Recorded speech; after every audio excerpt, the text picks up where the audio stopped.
지금 촬영하고 있는 날이 이제 11월 12일 기준인데 지금 이게 아주 중요한 날입니다. 네. 아주 상징적인 포인트가 발견된 날이에요. 그래서 이 날을 기점으로 저는 제약바이오는 꼭 봐야 된다라고 하는 입장이고요. 그 다음에 이제 추가적으로 본다라고 하면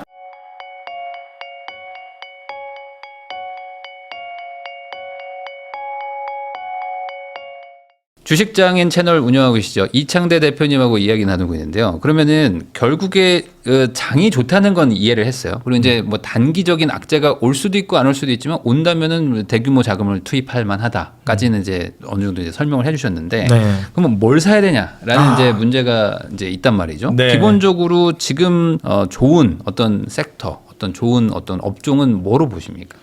저는 일단 이제 뭐 여러 가지가 있는데 투자 포트폴리오를 구성한다 그러면 저한테 이제 어떻게 구성하실 건가요? 물어보면 저는 역시 AI는 들어가야 된다고 봅니다. 네. 그리고 이제 AI 다음으로 꼭 들어가야 되는 게 지금 영상 촬영하고 있는 날 기준으로 제약바이오는 아주 필수라고 보고 있어요. 제약바이오. 심지어 지금 촬영하고 있는 날이 이제 11월 12일 기준인데 지금 이게 아주 중요한 날입니다. 네. 아주 상징적인 포인트가 발견된 날이에요. 그래서 이 날을 기점으로 저는 제약바이오는 꼭 봐야 된다라고 하는 입장이고요. 그 다음에 이제 추가적으로 본다라고 하면 지금 좀 많이 소외되어 있는 경기 민감 업종들, 자동차라든지 뭐 화학, 2차 전지 이런 쪽을 이제 앞으로 좀 보고 마지막 피날레로서 인프라를 봐야 된다라고 생각합니다. 근데 지금부터 저는 인프라를 진입하는 거는 좀 이르다라고 저는 보는 입장이라 아직까지는 인프라를 진입하지는 않으셔도 될 것 같다. 그래서 일단은 제약바이오 그 다음에 뭐 AI, 그 다음에 이제 그 자동차나 이제 2차 전지 화학 섹터 같은 이런 쪽을 구성하는 거를 권장드리고 싶습니다. 우선 AI 좋은 건 지금 다들 아시기 때문에 그렇죠. 제약바이오가 왜 지금 중요한 지금 시점인지 설명부터 해주시면 좋을 것 같습니다. 네, 알겠습니다. 제가 이제 요 영상을 찍으러 오는 요 날짜 전날 밤에 이제 그 미국 지수가 이제 그 움직였죠. 네. 그때 이제 나스닥 생명공학 지수가 드디어 코로나 팬데믹 때 고점을 돌파했습니다.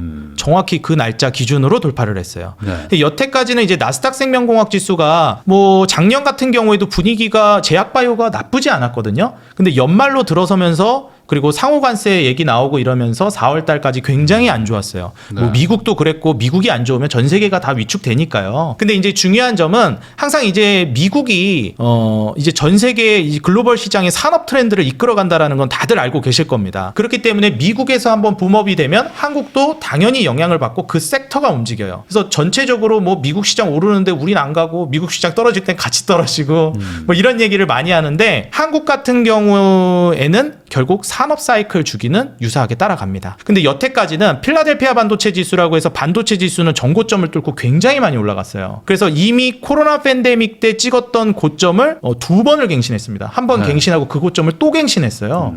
그러면서 벌써 한 2년 동안 엄청나게 올라갔는데 이 나스닥 생명공학 지수 같은 경우에는 여태까지 코로나 팬데믹 때 찍었던 고점에서 떨어지고 나서 한 뭐 절반 정도 회복됐다 싶고 또 못 가고 있다가 드디어 이제 고점 돌파가 나온 겁니다. 그래서 보통 이제 그 산업이 전성기로 접어들었다라고 이제 평가를 하는 거는 미국 기준으로 따졌을 때 전고점을 뚫었느냐, 그걸 언제 뚫었느냐를 이제 기준으로 저는 말씀드리거든요. 네. 필라델피아 반도체 지수는 이미 뭐 22년, 23년부터도 좋았기 때문에 AI 반도체 이쪽은 그때부터도 계속 좋았습니다. 근데 이게 여태까지도 계속 좀 반복되어 온 게 한국 증시 사이클 같은 경우에는 원래 반도체가 좀 먼저 가요. 미국도 비슷하고. 네. 그래서 뭐 반도체라든지 그 다음에 우량주 이런 쪽으로 먼저 가다가 이쪽이 좀 너무 많이 올라갔다. 그러면서 좀 이거 거품 논란이 나오기 시작합니다. 네. 최근에 AI 거품 논란이 나오기 시작했어요. 그럼 젠슨왕이 좀 불식시켜주기는 했는데 어쨌든 이런 얘기가 나오기 시작하면서 11월, 10월 증시가 꺾였습니다. 뭐 가장 중요한 이벤트 중에 하나는 역시 또 AI 그리고 빅테크 쪽에서 차익 실현 물량이 어느 정도 나왔다고 봐요. 그래서 그 이후에 지금 현재 돈이 어디로 가고 있느냐? 여태까지 증시를 이끌어왔던 섹터들로 돈이 몰려서 올라간 건 오케이. 근데 거기서 이제 돈 빠지면서 지수도 빠지는데 그럼 이대로 그냥 돈 다 주식시장에서 발 빼는 거 아니야? 라고 할 수 있겠지만 앞서 말씀드렸듯이 빼지 않을 것이다. 지금 장이 나쁘지 않다. 그렇죠. 왜냐하면 금리 인하는 멈추지 않을 거기 때문에 유동성은 이제 시작이기 때문에 AI 거품 논란으로 인해서 그 막대한 큰 돈, 우량주들로 빅테크들로 들어갔던 돈들이 차익 실현은 할지언정 시장을 떠나진 않는다는 거예요. 그럼 중간에 이 차익 실현하고 수익 실현한 물량들이 어디로 가느냐? 그 다음에 이제 조금 더 위험 선호 심리가 강한 섹터와 국가와 네. 종목들로 갑니다. 그래서 러셀 2000 지수라든지 제약바이오라든지 혁신업종들 이러한 쪽으로 이제 사이클이 가고 이렇게 금리 인하를 하면서 경기가 좋아지게 되면 마지막 피날레로 경기민감주가 갑니다. 그래서 제가 항상 공식으로 말씀드려요. 1단계의 우량주 그리고 코스피 반도체 이쪽이 가고 그다음 코스닥 중소형주 제약바이오 마지막 피날레는 경기민감주 이러면은 한번 사이클이 돌았다. 그래서 경기민감주 올라갈 때쯤이면 이제 좀 발 뺄 준비 하셔야 된다. 이렇게 이제 얘기를 하는데 지금 나스닥 생명공학 지수가 이제 정고점을 막 돌파하기 시작했다라는 점. 그래서 AI에서 빠져나온 돈들이 제약바이오로 넘어가고 있다. 이거를 이제 저는 말씀드리고 싶습니다. 그러면은 이게 국내 주식하고도 똑같은 게 구조라고 보면 되는 걸까요? 거의 유사하게 갈 거라고 보셔도 될 것 같습니다. 여태까지 매우 비슷한 패턴으로 항상 반복돼 왔고 이게 뭐 어긋나는 경우도 있긴 하지만 미국 이 그 산업 트렌드를 한국이 비껴가지는 않거든요. 네. 그렇기 때문에 이거를 이제 좀 예의주시하시면서 제약바이오 쪽을 지금부터는 좀 눈여겨 보셨으면 좋겠습니다. 이 제약바이오가 이 금리 사이클하고도 좀 관련이 좀 있나요? 이 주가 움직임이? 예, 맞습니다. 이제 금리 인하를 하게 되면 사실 우리가 제약바이오도 하나의 이제 혁신업종 섹터로 분류를 하게 되는데 최근에 혁신업종이라고 하면 뭐 AI나 로봇 이런 쪽을 많이 얘기하지만 제약바이오도 많이 얘기하잖아요. 네. 근데 이제 그러면 혁신업종이 뭐냐 이럴 수 있는데 아직 이익을 제대로 못 내는 기업들이에요. 미래에 발전할 거는 분명히 알겠는데 아직 확장이 본격적으로 이루어지지 않은 그 규모의 경제가 일어나지 않은 네. 분야를 이제 혁신업종이라고 보통 저는 이제 말씀을 드립니다. 그럼 그런 기업들의 특징이 뭐냐? 다들 아시겠지만 이익이 안 나니까 적자가 나니까 버틸 체력이 필요해요.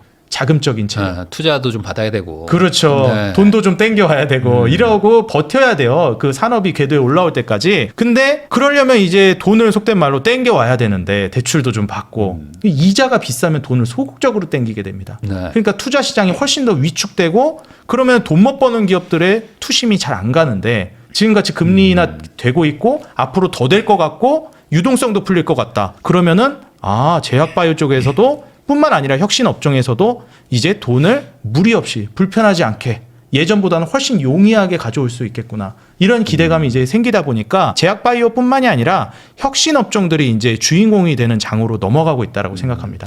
근데 이 제약바이오 쪽은 보통 그 뭐 전사의 심장이 뭐 있어야 된다. 뭐 되면 뭐 10배고 안 되면 뭐 꼬꾸라진다. 뭐 이런 쪽 아닌가요? 맞습니다. 맞습니다. 그래서 여기서도 막 양극화 일어나고 뭐 그런 걸까? 뭐 일단 제약바이오 같은 경우에는 우리가 이제 제가 한 10년 정도 조금 넘어가고 있는데 이 일 한지도 네. 한 5, 6년 전만 해도 제약바이오는 그냥 IT 버블 같은 거였거든요. 네. 그냥 주기적으로 찾아오는 IT 버블. 이번에 IT 버블 또 왔네. 이런 느낌. 그래서 뭐 다들 아시겠지만 오래된 종목 중에 뭐 신라젠, 코오롱 티슈진 뭐 이런 네. 종목들 정말 국민 주식 중에 하나였거든요. 그 제약바이오 하시는 분들 뭐 그냥 주식 투자하셨던 분들은. 네. 근데 그런 종목들이 아직 이익을 제대로 내지 못하고 있고 매출도 뭐 아주 작은 수준이다 보니까 좀 잘못되는 경우가 많아요. 그래서 저는 시청자분들한테도 그렇고 초보 투자자분들한테 많이 말씀드리는 게 지금은 제약바이오가 너무 많이 바뀌었어요. 그때랑 완전 천지개벽했다라고 보셔도 됩니다. 결국 산업이 크려면 돈을 어느 정도는 투여를 해줘야 되는데 제약바이오 쪽을 돈을 정말 많이 투자하기 시작했어요. 우리가 지금까지는 대한민국 국부를 책임졌던 게 물론 대부분의 국가가 그렇지만 뭐 인프라를 다지고 기반 시설을 닦으니까 뭐 현대나 이런 기업들 뭐 조선 그다음에 네. 뭐 자동차 그다음에 뭐 건설 이런 쪽이 엄청나게 잘 가고 부동산 시장도 호황을 보이다가 그다음에는 점점 더 국가가 뭘 추구하냐면 마진율 높은 사업을 추구해요. 솔직히 이제 또 부동산 하시니까 네. 이제 그 마진율 잘 아시잖아요. 네. 이게 얼마 남는지를 아시잖아요. 그러니까 이제 자동차도 그렇고 조선도 그렇고 이익이 남는 게 그렇게 퍼센티지로 따졌을 때는 많지가 않은데 이제 봤더니 반도체 마진이 많이 남네. 그 다음에 더 나아갔더니 어쨌든 반도체도 제조인데 뭐 옛날에 이제 그래도 자동차나 조선이나 이런 쪽보다는 그래도 마진이 많이 남는 제조네. 근데 이제 제약바이오로 가니까 마진율이 말도 안 되는 거예요. 진짜 지적 재산을 가지고 네. 가는 거다 보니까. 그래서 미국 같은 경우에도 그렇고 선진국들이 점점 잘 살아지게 되면 이렇게 마진율 높은 사업들로 힘을 좀 쏟고 공장은 그냥 다른 데로 다 이제 내보내는 거죠. 네. 그러다가 최근에 더 이상 안 되겠는데 해서 트럼프가 하는 게 리쇼어링, 공장 다시 돌리는 네, 네. 이런 건데 국가가 성장하는 단계에서는 그렇게 갈 수밖에 없다고 봅니다. 근데 지금 우리나라 국부를 이끌어왔던 이 삼성과 SK가 반도체로서 이제 돈을 벌고 그 다음 타자 먹거리로서 정한 게 이제 제약바이오거든요. 그래서 저는 솔직히 말씀드려서 좀 딴 길로 세면 제가 부동산 전문가는 아닌데 뭐도 저는 좀 관심 있게 보고 있냐면 송도도 좀 네. 관심 있게 보고 송도로 있습니다. 지금 다 몰려가고 있죠. 송도도 관심 있게 보고 있는 바이오가. 이유가 지금 바이오가 그쪽으로 다 몰려가고 있어서 지금 우리가 경기 남부권에 이제 반도체가 엄청나게 움직이면서 이제 또 부동산 시장이 거기도 일자리가 돈이 네. 되니까 이제 올라갔던 것도 있었는데 뭐 판교나 이런 쪽도 네이버 카카오 같은 플랫폼 뭐 테크노밸리 쪽에 많은 영향을 줬잖아요. 근데 이제 서쪽에 이제 송도가 다음 먹거리 제약바이오를 책임지면 거기서 엄청난 이제 또 부수적인 효과들이 나올 거라고 봐서 한국에서 주식 투자하실 때는 이제 과거처럼 이익 안 나는 기업들 안 하셔도 될 것 같다 말씀드리고 싶습니다. 그냥 제약바이오 안에서도 돈 버는 기업들이 있다. 네, 지금 너무 잘 벌고 있고 앞으로 더 잘 벌 걸로 기대되는 기업들이 너무 많아가지고 네. 굳이 지금 중소형주 적자 내고 있는 기업들을 안 보셔도 저는 뭐 우량주 시총상위 종목들로도 충분히 좋은 결과 반도체 같은 장기 상승 꾀해볼 수 있다라고 생각합니다. 요즘 국장은 약간 좀 대형주 뭐 이렇게 대장주들 위주로 가는 그런 분위기인가요? 지금은 그런 것 같아요. 뭐 이제 앞으로는 바뀔 수 있다고 보는데 저는 그럼에도 불구하고 우량주 위주로 하셨으면 좋겠습니다. 왜냐면은 뭐 앞서 말씀드린 거랑 좀 다르기는 한데 다른 말이긴 한데 아니 이제 중소형주 코스닥 제약바이오로 이제 돈이 이동한다면서 왜 아직도 우량주를 보라고 네. 하냐 이럴 수 있는데 섹터는 뭐 코스닥이나 아니면 특히 산업으로 봤을 때 제약바이오로 넘어가는 거는 추종하시되 그 안에서는 저는 이제 중소형주 그리고 적자 나는 기업 보지 않으셨으면 하는 게 이게 투자할 때 항상 해칭을 잘해야 되는데 제가 항상 말씀드리는 게 어느 정도 리스크가 낮은 종목이라든지 산업은 큰 돈을 투자하시라 그래요. 근데 리스크가 좀 상대적으로 굉장히 높고 기대 수익률이 높은 종목들은 소액으로 들어가라고 합니다. 그래서 이게 수익률로 승부를 봐야 되는 종목에 이제 사람이 진짜 맞아요. 욕심이 올라가니까 수익률에 눈이 멀어서 저거 내가 얼마 넣었으면은 얼마 먹은 네. 건데 막 이렇게 되면서 막 이성을 잃고 투자하시는 분들이 있는데 제약바이오는 애초에 앞서 말씀드렸듯이 그 섹터의 성질 자체가 고위험 섹터군에 속합니다. 그렇기 때문에 이러한 섹터 안에서는 더 리스크를 지는 거를 권장드리지 않아요. 제약바이오 섹터라는 고리스크 섹터를 투자하실 때는 이제 어느 정도 실적을 탄탄하게 받쳐주는 종목들로서 해칭을 좀 하시는 전략을 저는 권장드리고 싶습니다. 어차피 그쪽으로 지금 돈이 들어올 거기 때문에 그렇죠. 굳이 여기서까지 뭐 리스크를 더 키우진 말라. 맞아요. 네, 어차피 그런 벌 얘기. 건데 네. 굳이 너무 위험하게 안 하셨으면 좋겠어요. 여기서 10배 노리지 말고. 네, 뭐 한 솔직히 제약바이오는 그냥 가도 막 두세 배 가는데 네. 예, 굳이 그렇게까지 안 노리셨으면 좋겠습니다. 알겠습니다. 그럼 이게 지금 다음 타자로 이제 추정된다. 그렇죠. 제약바이오가. 네. 그리고 다음에 올 게 이제 경기 민감주라고 하셨는데 그러면 뭐 제일 쉽게 이제 자동차로 이해하면 될까요? 아, 그렇죠. 이제 자동차 같은 경우에는 오히려 저는 조금 안정감 있게 보고 있는 섹터 중에 하나입니다. 왜냐하면 자동차라는 거는 사실 항상 말씀드리는 게 경기 민감주, 뭐 자동차 이런 게 경기에 민감하게 반응한다는 거잖아요. 그래서 네. 건설도 마찬가지죠. 그래서 부동산의 건설도 마찬가지인데 경기가 이제 좋아지면은 과하게 프리미엄을 받는데 경기가 안 좋아지면 과하게 이제 떨어지니까 얼핏 생각해서는 그럼 불경기에 사서 호경기에 네. 팔면 돈 버는 거 아니야? 이렇게 아주 간단하게 생각할 수 있습니다. 근데 이게 당연히 그게 맞아요. 근데 이게 왜 자꾸 투자하는데 어려움을 겪게 만드냐면 생각보다 좀 빨리 움직인다든지 내가 예상한 것보다 더 빨리 움직이는 경우가 있어요. 예를 들어서 시장이 뭐 진짜 코로나 때처럼 최바닥을 찍을 때 이럴 때 와 어떻게 경기가 지금 이렇게 속된 말로 박살이 났는데 경기 민감주가 올라가냐 더 이상 나빠질 게 없다라고 생각하니까 이제 그때부터 매수세가 들어오는 거거든요. 그래서 이런 어려움이 한 가지가 있고요. 그 다음에 이제 두 번째가 뭐냐면 이게 버티면 괜찮은데 못 버티는 경우가 생겨요. 네. 그러니까 건설도 그러잖아요. 이번에 뭐 부도 난다, 뭐 건설사들 망한다 이런 얘기들도 불경기에 나오잖아요. 이 자금적 체력이 탄탄하지 않은 기업들은. 그래서 이러한 것들을 이제 경기 민감주들이 많이 성격을 띠고 있다 보니까 뭘 생각해봐야 되냐면 버틸 수 있는 체력이 있는 기업들을 보셔야 됩니다. 그래서 오히려 불경기가 됐을 때 외형 확장하거나 실제로 그 망하는 기업들이라든지 점유율이 축소되는 기업들의 점유율을 뺏어오는 기업들을 보셔야 돼요. 근데 정말 뭐 어찌 보면 행운이게도 한국에 그런 기업이 있습니다. 어딘가요? 현대차 그룹이죠. 현대차 그룹. 네. 그래서 우리나라 기업이기 때문에 뭐 국뽕이다 이런 게 아니라 매출이라든지 이익이 불경기에 떨어지는 건 아주 자연스러운 현상이고 그걸 가지고 뭐라 할 수는 없어요. 근데 여태까지 잘 사업을 영위해 놓은 걸 기반으로 해서 오히려 외형 확장을 하고 있는 기업들, 다른 기업들이 무너지면서 점유율을 이제 잃고 있는 걸 오히려 뺏어오는 기업들, 이런 기업들은 시장 파이를 이미 많이 먹어놨습니다. 불경기 때. 그럼 시장 파이를 장악을 해놨는데 시장이 앞으로 성장하면 어떻게 될까요? 이제 거기서 돈을 다 쓸어 담는 거죠. 뭐 예를 들면 진짜 간단하게 말해서 10% 점유율로 이제 돈을 벌고 있었는데 불경기 때 30%로 늘렸어요. 그럼 이제 시장 성장하면 30%만큼 먹는 거죠. 그래서 이걸 이제 좀 보여드리고 싶은데 글로벌 판매량 순위랑 이제 글로벌 영업이익 순위를 이제 봐야 합니다. 우리가 항상 기업의 존재 목적이 무엇이냐, 사업을 하는 존재 목적이 무엇이냐, 매출 많이 내기 위해서 아니죠. 이익을 많이 내기 위해서잖아요. 네. 그래서 이미 글로벌 판매량 순위로 보더라도 현대차 그룹은 전 세계 3위를 벌써 3년 연속으로 차지하기 시작했고 이전보다 올려놓은 상황입니다. 그러니까 코로나 팬데믹 이전에는 더 밑에 있었는데 순위를 올린 거예요. 그리고 더 중요한 이제 영업이익은 드디어 폭스바겐 그룹을 제쳤습니다. 그래서 글로벌 2위 수준으로 올라왔어요. 이 상태에서 호경기로 넘어가게 된다. 지금은 누가 뭐래도 부정할 수 없죠. 불경기입니다. 이때 이렇게 순위를 끌어올려 놓은 기업이 호경기가 되면 어떻게 될까? 심지어 이제 트럼프가 딱 이제 앞장 세워가지고 네. 고맙다. 미국에 공장 지어줘서 하면서 시켜 세워주기까지 했기 때문에 저는 뭐 관세 관련해서도 자동차 종목들이 좀 최근에도 확정이 지어지지 않았을 때 네. 많이 우려하시는 분들이 있었어요. 근데 제가 말씀드렸던 게 트럼프 진짜 여러분들이 생각하는 것처럼 미친놈 아니다. 여우 같은 사업가다. 그렇기 때문에 뭐 공부 딥하게 이제 해보신 분들은 아시겠지만 미국에 이렇게 도움 준 기업이다라고 얘기해놓고 그 기업한테 이제 불합리한 이제 조건이 제시된다. 저는 그건 말도 안 된다라고 생각했거든요. 오히려 저는 관세가 한국 입장에서는 이득을 보는 기업들이 꽤 있다라고 보는 입장 중에 한 명입니다. 왜냐면은 이제 중국한테 밀려난 산업들이 꽤 많거든요, 한국이. 근데 이제 중국이 뭐 저가라든지 이런 것들로 막 치고 올라오는 게 있었는데 중국을 좀 견제하면서 우방국들은 상대적인 관세 우위를 점하기 때문에 물론 비용이야 나가겠지만 그걸 이제 상쇄하는 세제 혜택이라든지 뭐 지원이라든지 추가적으로 경쟁 국가들을 제칠 수 있다라는 측면에 있어서는 저는 이번에 관세가 특정 어떤 기업들에게는 오히려 더 많이 도약할 수 있는 큰 기회가 될 거라고 보고 있고 그 중에 하나가 현대차 그룹이라고 봅니다. 그래서 물론 제약바이오보다 먼저 갈 것 같진 않아요. 네. 제약바이오 항상 말씀드렸듯이 순서가 있다 말씀드렸죠. 반도체, 제약바이오, 경기민감주. 그래서 자동차는 제약바이오 다음 타자가 될 거라고 보고 있기 때문에 사실 제약바이오는 지금 막 올라가는 순서에 올라타는 추세에 추종해서 가는 전략이고 선취매 전략으로는 저는 자동차를 아주 현대차 그룹을 아주 좋게 보고 있는 입장이라 구독자 여러분들도 주의 깊게 한번 보셨으면 좋겠습니다.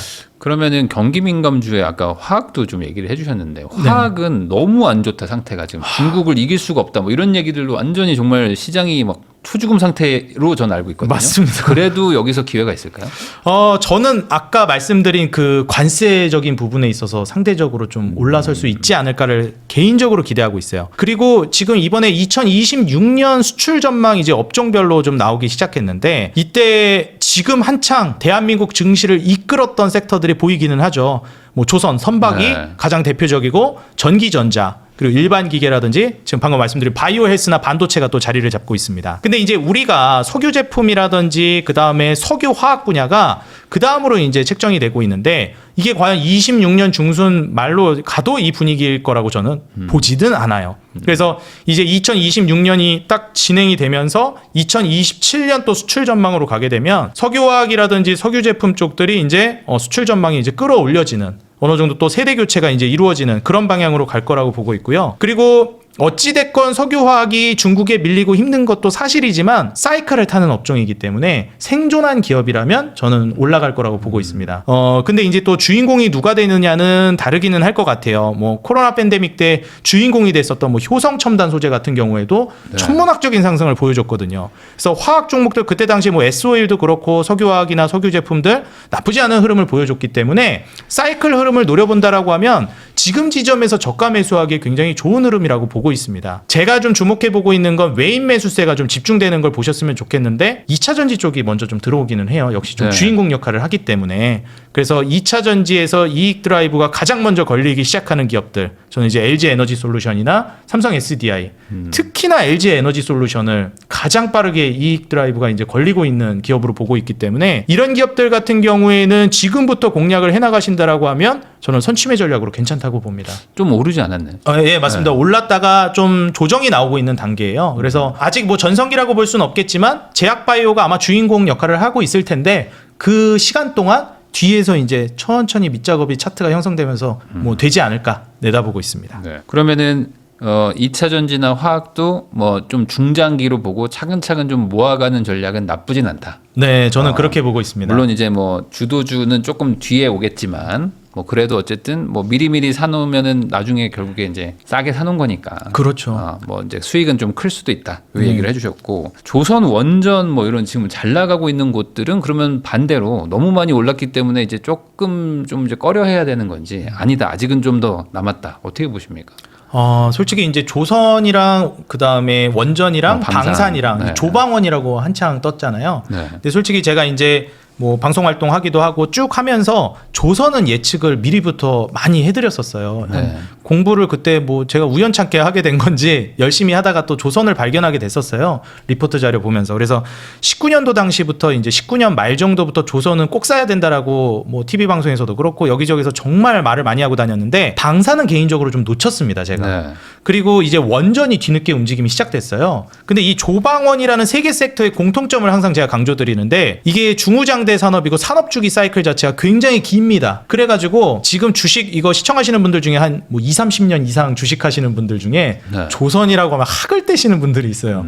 물리면 뭐 10년, 그렇죠. 15년 물려버리니까. 10년 가니까. 네, 그래서 우리가 이전에 진짜 실제로 10년, 15년 전에도 너무 안 좋은 모습을 보여줬죠. 그래서 19년도 당시에 제가 얘기할 때도 젊은 친구가 뭘 모른다 뭐 댓글에 이런 것들도 있었어요. 내가 조선업에서 실제로 일하고 있는데 네. 지금 난리도 아니다. 너무 안 좋다. 너무 안 좋다. 근데 항상 말씀드리지만 창조적 파괴, 동트기 전 새벽이 가장 어둡다. 그리고 구조조정 나오고 기업이 체질 개선하기 시작하면 그때부터는 달라진다. 근데 그 체질 개선한다라는 게 결국 수출이라든지 수주가 쌓일 수 있는 구조가 갖춰지면서 그게 이제 말 그대로 구조 개편이 이루어져야지 그게 없으면 안 되는데 조선은 그게 있었거든요. 국제회사기구 IMO에서도 이제 친환경 규제로 올라가기 시작하면서 네. 한국의 조선 경쟁력이 계속 이제 수출 순위가 올라가고 있는 단계였습니다. 근데 다시 이제 돌아와서 말을 드리자면 이 세 가지 섹터는 산업주기 사이클이 길기 때문에 한번 올라가기 시작하면은 단기간에 끝나기는 어렵습니다. 그래서 지금 조선이라든지 방산이라든지 특히 뭐 전력 인프라 같은 경우에도 움직임이 시작된 지가 꽤 됐어요. 뭐 한 네. 4년, 5년 뭐 이 정도는 된 것 같습니다. 그래도 최소한 몇 년이 됐기 때문에 물론 저는 여기서 끝날 거라고 보지는 않아요. 개인적으로 어느 정도 추가적인 슈팅은 나올 거라고 보는데 과연 이걸 신규 진입을 해도 되는가라고 보면 저는 좀 추천하지 않는 편입니다. 그런데 원전은 좀 다르게 봐요. 왜냐하면 일단 원전 같은 경우에는 방산이나 조선 대비해가지고 좀 뒤늦게 올라간 감이 있고요. 지금 1차 파동 이후에 2차 파동을 막 전개해 나가고 있는 단계입니다. 근데 조선이라든지 방산, 전력 인프라 같은 경우에는 2차 파동 수준이 아니라 뭐 3차, 4차, 5차 엄청나게 올랐거든요. 네. 그래서 지금 최근에 이제 그 AI 모멘텀이 살짝 위축되면서 조정이 아마 나올 것 같아요. 원전도. 그러면 이번 조정을 저는 기회 삼으셔가지고 분할 매수를 하면 결국 장기적으로 AI가 지금 전혀 고점 논란이 나오고 있지 않고 아직 그 인프라를 다 갖추지도 못했기 때문에 AI 인프라 갖추는데 짧게 1, 2년 한 3, 4년을 내다보더라고요. 그 AI 산업이 꼽히려면 지금 미국만 하더라도 아직 한참 남았는데 전 세계로 펼쳐질 걸 생각하면 원전은 지금 구간에서는 대체가 없기 때문에 저는 앞으로 올라갈 여지도 많다고 보고 그리고 또 하나가 원전이라는 사업이 그냥 돈 되니까 아무나 들어올 수 없는 산업이라는 게 좀 큽니다. 네. 예, 이게 사실 규제적인 부분에서도 너무 까다롭고 구력이라고 하긴 좀 그런데 업력이라든지 그렇죠. 이런 것들이 중요하기 때문에 여태까지 해왔던 파이프라인 심지어 최근에 탈원전으로 갔던 그 기조도 결국에는 안전 문제, 사고 문제 이런 거였잖아요. 그래서 더 진입하기가 어려워졌어요. 그래서 우리가 보통 해자라고 얘기하죠. 네. 우리가 이제 산업들을 좀 좋게 보는 것들 중에 하나가 경쟁 기업들이 치고 들어오질 못하네. 이러면 이제 좋게 보잖아요. 독점권이 있는 거. 근데 원전은 거의 뭐 지금 독점은 아니어도 진짜 과점에 해당될 수 있을 만한 시장이고 그 해당 기업들 원래 사업을 영위하고 있는 기업들끼리 시장 파이를 다 먹는 구조기 때문에 앞으로 성장성이 많이 남아있고 이제 올라가기 시작한 초입 단계라고 봤을 때 뭐 이제 한 뭐 1년? 2년 차로 접어드는 단계니까 조정이 나온다라고 하면 저는 기회로 보시면서 담아나가는 게 좋을 것 같습니다. 근데 이게 좋은 회사와 좋은 주식은 좀 다르다 이런 얘기처럼 이게 지금 뭐 PER 뭐 이런 걸 보면 뭐 엄청 높긴 높잖아요. 또 뭐. 맞아요. 그러니까 미래에 벌 걸 다 땡겨가지고 이게 주가에 반영됐다 뭐 이런 얘기들도 들으면 지금 사가지고 큰 돈 버나 뭐 이런 생각들도 들 것 같기도 한데 그럼에도 불구하고 지금 말씀하신 조방원은 나쁘진 않을까요? 저는 나쁘지 않다고 봐요. 그럼 실적이 엄청나게 더 좋아질 거라고 보시는 거네요. 그렇죠. 뭐 사실 이제 그 지금 조선 같은 경우만 예로 들어도 그렇게 주가가 많이 올라갔는데도 이게 그렇게 고평가되어 있지는 않습니다. 제가 이제 이게 비싸냐 싸냐를 이제 얘기할 때도 많이 얘기하는 게 저 PER이면은 싼 거 아니에요? 이렇게 말씀하시는 분들이 있어요. 네. 근데 저 PER의 함정에 빠지지 말라고 많이 말씀드려요. 왜 그러냐면 그러면 진짜 싼 게 비지떡이거든요. 그래서 마크 미너비니라는 이제 그 저자가 미국 이제 저명한 투자자가 이제 좋은 주식은 헐값에 팔리지 않는다 이런 얘기를 해요. 네. 그럼 좋은 주식이라는 건 뭐냐? 제가 아까도 말씀드렸듯이 선진국들이 원하는 것들 이제 마진율이 높은 사업들이거든요. 근데 이제 업종 특성상 마진율이 안 높은 산업들이 있습니다. 자동차나 조선, 중후장대 산업들처럼. 근데 중요한 건 마진율이 올라가고 있느냐가 중요한데 지금 최근에 이제 워낙에 조선이나 방산 같은 경우는 실제로 좋은 흐름, 그다음에 수주가 쌓여 있었기 때문에 마진율이 올라가고 있었고 그리고 이게 싸다 비싸다를 얘기할 때 마진율 대비 PER이 낮냐를 저는 얘기해요. 그래서 보통 이 업종은 원래 PER이 낮아. 그렇기 때문에 업종 대비 그러니까 업종 PER 대비 PER이 낮냐로 비교를 했었는데 저는 네. 아예 더 정확하게 그 해당 기업의 마진율 대비해서 PER이 낮냐를 보라고 말씀드립니다. 그러면 그 기업은 지금 주가가 많이 올라갔어도 사실 그 내고 있는 마진율 대비해서 싸다라고 평가해요. 예를 들면 지금 마진율이 원래 한 20% 나오던 기업이 마진율이 30%로 올랐습니다. 네. 뭐 100만 원 벌면은 한 30만 원 남기는 거예요. 그런 이런 기업들은 PER 한 25배 뭐 30배 가도 저는 비싸다고 보지 않습니다. 근데 예를 들어서 뭐 1,000만 원을 버는 기업이 뭐 50만 원을 남겨요. 이익은 더 많이 남기거든요. 매출도 더 많고. 근데 네. 마진율이 현저히 떨어지잖아요. 그럼 이런 기업들은 PER을 많이 줄 수가 없습니다. 그런 기업들은 PER이 싸도 싼 게 아닌 거예요. 오히려 더 비쌀 수 있습니다. 그렇게 따지면 하이닉스가 제일 좋은 거 아닌가요? 맞습니다. 네. 그래서 사실 우리가 이제 미래를 예측할 수는 없지만 지금 SK하이닉스가 너무 많이 올라갔다라고 이제 평가하는 분들이 있어요. 삼성전자는 덜 올라갔으니까 이제 네. 갈 거야. 이런 평가를 많이 하세요. 이거는 진짜 가치 평가만 놓고 보면은 지금 SK하이닉스가 더 싼 게 맞습니다.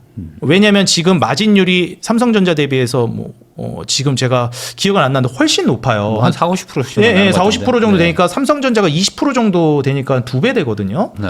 근데 지금 삼성전자 PER보다 SK하이닉스 PER이 심지어 PER도 더 낮아요. 네. 그래서 주가가 많이 올라갔다? 그러면 뭐 기술적으로는 고점이라고 얘기할 수는 있겠지만 과연 그 기업이 벌고 있는 돈을 생각해보고 이익 구조를 생각해본다라고 하면 그거를 고점이라고 얘기할 수 있는가? 물론 이제 삼성전자가 여태까지는 뭐 SK하이닉스의 그 AI 반도체 패권 경쟁에서 밀려서 프리미엄을 다 뺏겼다라고 볼 수는 있겠지만 앞으로 이제 바뀌어진다라고 하면 또 미래의 상황은 바뀔 수는 있겠죠. 근데 현 시점에서 누가 더 싸고 사기에 매력적인 주식이냐를 놓고 보면 저는 둘 다 좋다고 보는 입장이지만 SK하이닉스가 더 매력적인 가치 투자 종목이라고 보고 있는 입장입니다. 그러니까 주가가 올랐다고 해서 비싼 거라고 판단하는 것도 문제다. 그렇죠. 네, 이렇게 얘기를 해주신 것 같아요. 그럼 로봇주 쪽은 어떤가요? 로봇주.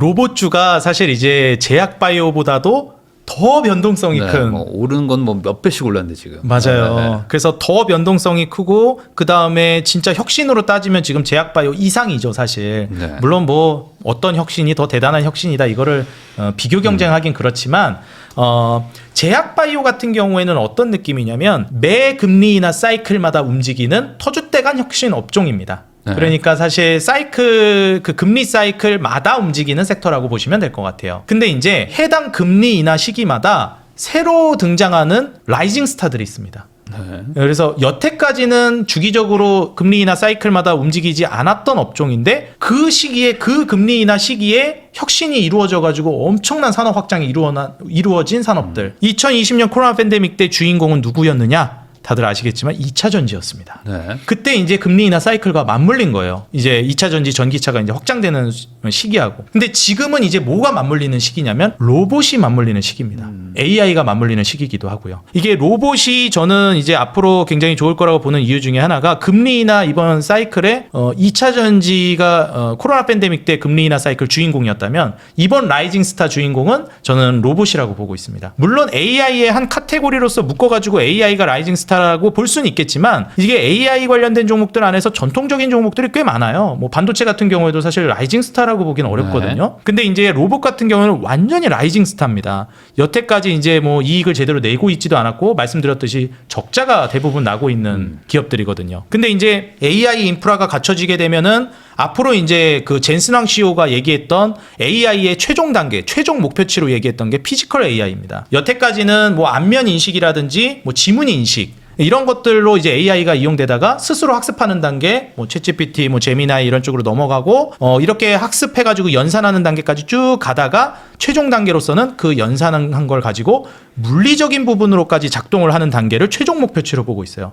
그럼 그 피지컬 AI를 우리가 어떤 업종을 보느냐? 지금 대표적으로 얘기하는 게 자율주행과 로봇입니다. 네. 그래서 아주 상징적으로 보고 있는데 자율주행은 물론 우리의 이제 편의성을 올려준다 이런 측면이 있겠지만 솔직히 말씀드리면 자율주행은 국가마다 그 안전 문제 때문에 규제가 좀 상이할 수가 있고요. 네. 그 다음에 이제 그 솔직히 말씀드리면 자율주행이 지금 필수라고 볼 수 있느냐라고 하면 좀 애매하긴 합니다. 근데 로봇은 완전히 달라요. 거의 이제 그 기업들의 생존이 달려 있다라고까지 표현을 하고 있습니다. 네. 왜 그렇게까지 극단적으로 얘기를 하냐면 우리가 이제 코로나 팬데믹 때부터 다 연결이 되는 건데 코로나 팬데믹 때는 우리가 이제 뭘 경험했냐면 엄청난 물가 상승을 경험했습니다. 그러니까 물가가 말도 안 되게 올라간 거죠. 우스갯소리로 이런 말이 있죠. 내 월급 빼고 다 오른다. 네. 근데 제가 항상 말씀드리는데 경제학적으로 봤을 때 그건 매우 지극히 정상적인 현상입니다. 원래 내 월급이 마지막에 올라갑니다. 네. 그래서 보통 이제 인플레이션 단계를 쭉쭉 얘기할 때 뭐 원자재 뭐 그다음에 물가 상승 이렇게 쭉쭉 얘기하다가 마지막 단계라고 보는 그 최종 단계의 인플레이션으로 평가하는 게 임금 인플레이션입니다. 그래서 임금 인플레이션이 가장 파괴적이고 가장 마지막 단계라고 보통 얘기해요. 그래서 그때 흔히 얘기하는 창조적 파괴가 일어난다. 그래서 이거를 감당할 것이냐 아니면 로봇으로 대체할 것이냐 이 기로에 서 있는 게 최근입니다. 근데 이제 중요한 건 뭐냐면 그때 코로나 팬데믹 때 엄청난 돈을 풀어가지고 물가가 올랐고 그리고 그로 인해서 금리 인상을 했고 기업들이 위축됐는데 그럼 기업들이 이제 위축되니까 투자가 위축되고 사람들을 해고하고 이럴 거 아니에요. 고용도 안 하고. 그럼 그거는 이제 정상적입니다. 네. 근데 이제 금리 인하를 했어요. 투자가 활성화되고 경기가 만약에 호경기로 넘어갈 수 있습니다. 이제 그렇게 되면 다시 또 고용을 해야 되잖아요. 근데 이제는 고용이 예전만큼 될 거라고 보지는 않습니다. 왜냐하면 지금 기업들이 금리 인하를 하면서 천문학적인 투자를 이제 퍼붓기 시작할 때 더 이상 사람을 뽑는데 돈을 쓰지 않으려고 해요. 어디에다 돈을 쓰느냐? 이제 로봇과 자동화에 그 돈들을 투자하기 시작합니다. 그래서 이제 더 이상 경기가 회복 사이클로 가도 인건비에 기업들이 돈을 쓰려고 하지 않는다. 특히 어디가? 그렇죠. 제조업 쪽이. 네. 그래서 자동차 쪽도 지금 굉장히 발빠르게 진행되고 있고 얼마 전에 깐부해동 뭐 거의 러브샷도 한번 했죠. 그 정의선 회장님도 자동차도 이제는 그런 방향으로 갈 가능성이 높다고 보는데 그렇기 때문에 지금 그 코로나 팬데믹 때부터 이어져 왔던 그 인플레이션의 최종 단계가 지금 임금 인플레이션으로 닥쳤고 이때 기업들은 기로에 서 있다. 그러면은 내가 고용을 더 많이 할 것이냐? 신규 공장 짓는 거에 있어서 아니면은 여기에서 로봇으로 대체할 거냐. 뭐 솔직히 말해서 그냥 기존 공장 쓴다 그러면 그냥 다시 노동력 올라갈 수도 있어요. 근데 또 한 번 이제 트럼프가 한번 돌을 던진 게 뭐냐면 이 생산 라인 자체를 완전히 그냥 다 뒤에 엎어버렸습니다. 잘 아시겠지만 트럼프가 이제 리쇼링 정책을 얘기하면서 이제 미국으로 공장을 다시 돌아와라. 그리고 이제 중국을 견제하다 보니까 중국에서도 이제 공장을 뺀다든지 이제 생산 그 저렴한 노동력을 기반으로 해서 생산을 구축하던 그 기존의 질서 자체가 완전히 이제 뒤틀려 버린 거예요. 그래서 뭐 리쇼링 정책 뭐 세제 혜택 오케이 알겠는데 미국 가면은 그 인건비 어떻게 감당하지? 중국이랑 비교도 안 되는데. 그러면은 이제 거기서는 그럼 다 로봇으로 하고 세금 혜택으로 다 돌리고 이런 방향으로 이제 가게 되는데 그러면은 이제 생산기지 재편에 있어서도 마침 기업들 입장에서는 명분이 생긴 거예요. 어차피 이제 공장 새로 지어야 되는데 현대차그룹도 네. 미국에 공장 새로 지어야 되는데 이번에 짓는 거 자동화로 가자. 뭐 물론 완전 자동화는 안 되겠지만 자동화로 이제 많이 넘어가는 단계로 예전에 100명 필요했다면 사람이 이제 30명 필요하게끔 20명 필요하게끔 이렇게 이제 바뀌어 나갈 가능성이 높다라고 보고 있고요. 그리고 제일 중요한 게 이제 금리 인하 사이클에 맞춰 가지고 그 로봇 섹터가 이제 올라가게 되면은 지금은 아마 적자를 많이 보고 있잖아요. 그러면은 여기서 좀 우려를 하셔야 되는 게 올라갈 건 알겠어. 이제 로봇이 이제 갈 것도 알겠어. 그러면은 투자를 해야 되는데 어디에 투자할 것이냐. 네. 여기서도 저는 리스크가 제약바이오랑 똑같은 맥락입니다. 리스크가 높은 업종이기 때문에 시총 높은 기업들 안전한 기업들을 좀 보셨으면 좋겠다고 말씀드려요. 이미 돈 잘 벌고 있는 기업들, 뭐 그런 기업들도 뭐 있을 수도 있으니까 그 그렇죠. 안에서 너무 막 지금 뭐 미래 그러면은 산업 기계가 잘 되는 거지 휴머노이드 쪽은 애매한 거 아니에요 지금? 그래가지고 산업기계도 마찬가지고 이제 또 물류 쪽이랑 물류 자동화랑 그 다음에 이제 완전 휴머노이드 로봇을 도입하기 시작하면서 바뀌는 것들을 좀 보기는 하는데 휴머노이드가 어쨌든 이 기술력 측면에 있어서도 좀 높게 쳐주기도 하고 먼저 그쪽으로 가고 네. 있기는 합니다. 그래서 뭐 테슬라 옵티머스라든지 지금 삼성전자도 레인보우 로보틱스 이제 인수하면서 휴머노이드 이제 로봇 산업으로 넘어가려고 하고 있는데 지금 그 제조 단계도 마찬가지고 휴머노이드 로봇 사업을 전개하면서 이제 사람을 대체하는 단계. 그러니까 휴머노이드 로봇 자체가 결국에는 노동력을 대체한다는 개념으로 네. 이제 넘어가게 될 거거든요. 이 지점을 좀 보게 되면은 나중에 로봇 사업 자체는 계속 모두 확장될 거라고 보고 있습니다. 그러면은 지금 로봇 쪽도 뭐 유망하다. 네. 그리고 여기도 어쨌든 제약바이오랑 똑같이 지금 금리 인하 시기에 또 투자금도 많이 필요한 곳이니까 네. 뭐 나쁘지 않아 보인다. 이렇게 정리할 수 있겠네요.